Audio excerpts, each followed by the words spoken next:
Well, hey there. Welcome back to Movie Review Mom. And if this is the very first time you've discovered my channel, yay, I'm so glad you're here. I've been waiting for you. So the movie I'm reviewing today is called Persuasion. This new Jane Austen adaptation releases globally on Netflix on July 15th, 2022. It's rated PG and is an hour and 47 minutes. And the Movie Review Mom grade I'm giving it is an A. I really enjoyed it. Now, don't just leave now that you've heard my score. Stick around so you can hear why. So I'm going to give you an overview in a nutshell, and then I'll point out things I liked and didn't like, as well as offer tips for parents, themes worth talking about, interesting lines, and even recommendations for some other films that I think you might also enjoy. Okay, let's dive in. So the story is about a Jane Austen character who's living with her snobby family. Don't they kind of all start that way?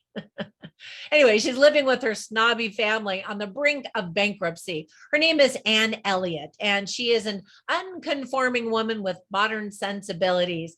When Frederick Wentworth, the dashing one she let get away, crashes back into her life, Anne must choose between putting the past behind her or listening to her heart when it comes to second chances.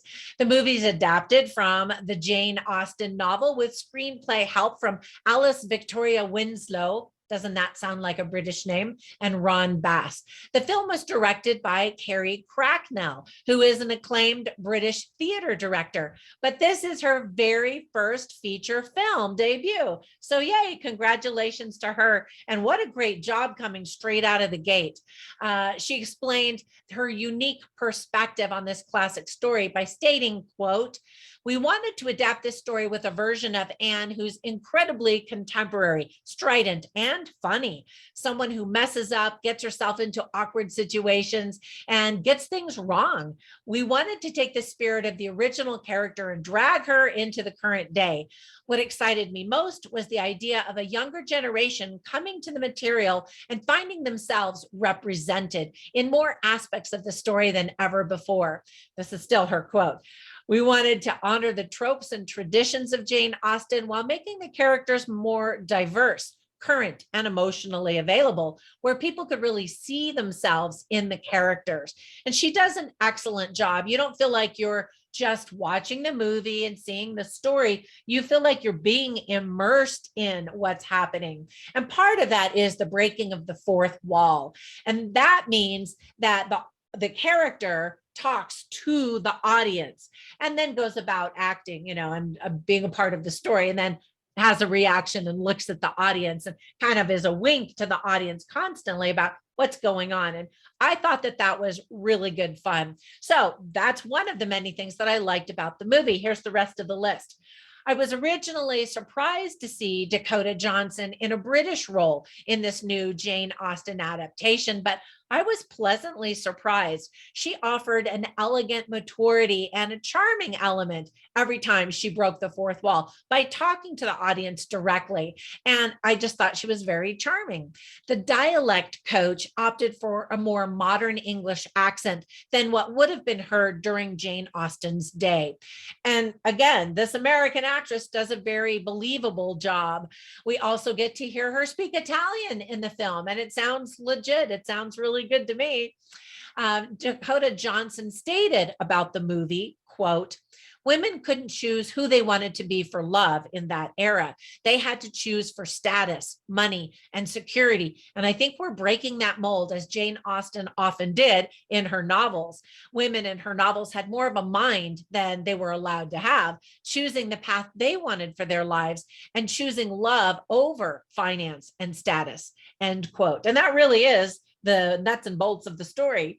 The talented cast also includes Henry Golding as the handsome debonair rich man, of course, Cosmo Jarvis, Richard E. Grant, Nikki Amuka-Bird, Ben Bailey Smith, Edward Blumell, and Izuka Hoyle. And I thought that they all did a fantastic job. There's also a lovely musical score and closing song.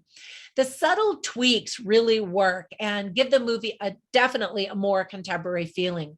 Fun fact number one, Henry Golding had just become a new father of a baby girl a few weeks before filming. And so they say that he proudly spent his off time showing cast members and crew the pictures of his new baby.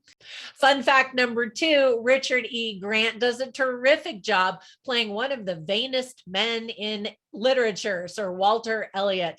I got a kick out of the 6 portraits that he hung in his living room that he posed for so that they could put them in the movie, you know, as his portraits, and they're just pretty fun. Richard E. Grant stated that he considered the character to be hilariously narcissistic and a true gift of a role. And you can tell he's having a really good time in this role. He does a great job. There are so many fun and delicious lines of dialogue. So thank you, Jane Austen and the writing team. Fun fact number 3, real homes were used in England. They had to do some painting, change some wallpaper and that kind of stuff, but it's always a pleasure to see beautiful homes in England. Fun fact number 4, filming took place in the summer where temperatures and sunshine were unusually strong for Lyme Cobb, England.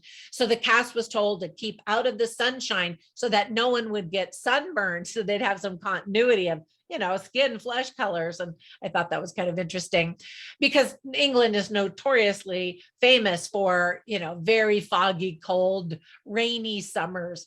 And I've been there several times in the summers, and it's true. Fun fact number 5, Louisa is a character who falls off of a very high stone wall in one scene. Jane Austen wrote about that very moment in that exact same spot in Lyme Cobb. So that's kind of cool. Fun fact number 6. All right, this is the last one. About 7,400 cups of tea were consumed during the filming of this movie. So millennials will be able to relate to the support animal used by Anne in the movie, a very cute bunny that Dakota Johnson pets and holds and cuddles with in several scenes. All right, so obviously I enjoyed the movie. It is perfect for those who love Regency romance. However, there were a few things that I didn't like or thought could have been handled better. So first of all, there's this one scene where tears are falling down Anne's face during this concert where this operatic woman is singing.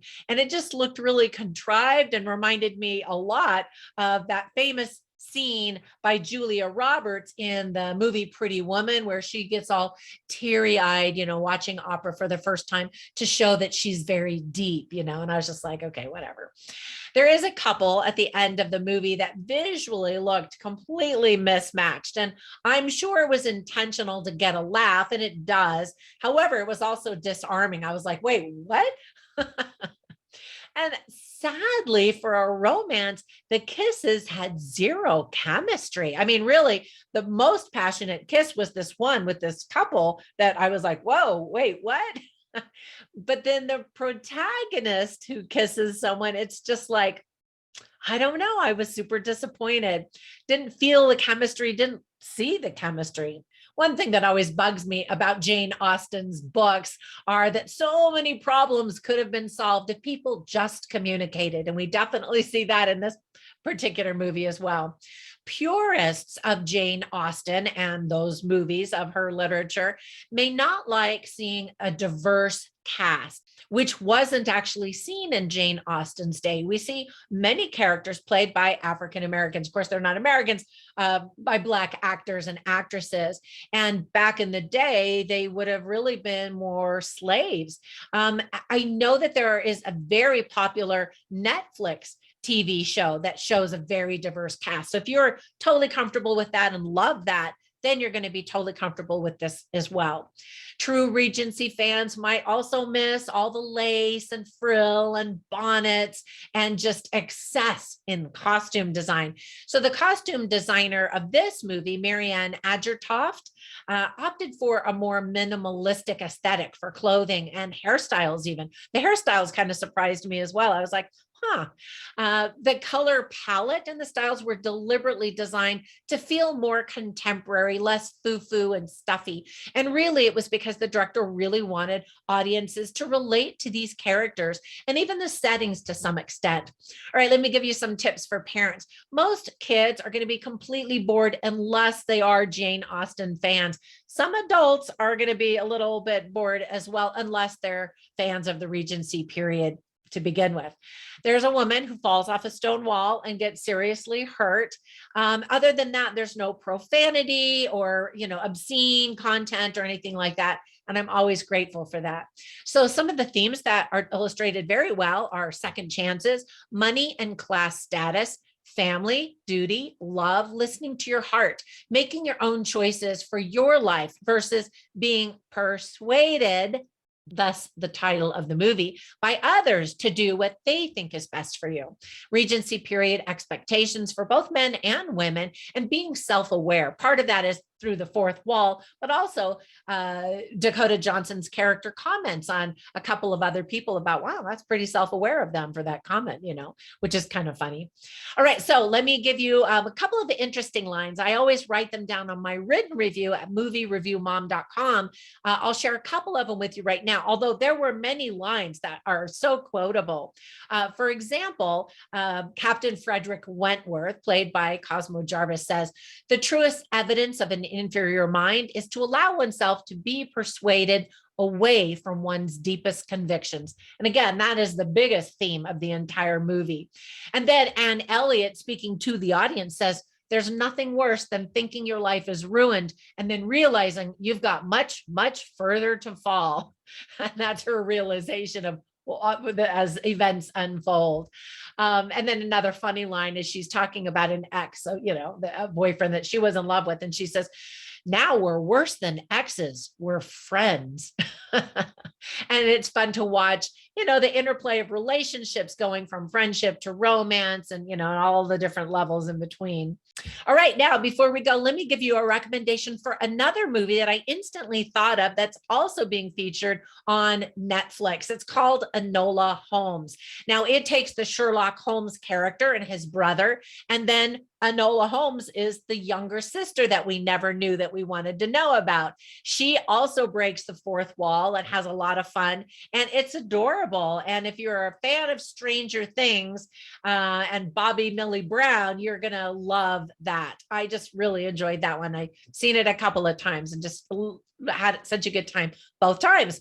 All right, that's it for my review. I hope that if you watch this, you enjoy it. Get your cup of tea ready to go while you drink, get in your finest apparel and be ready for a good time.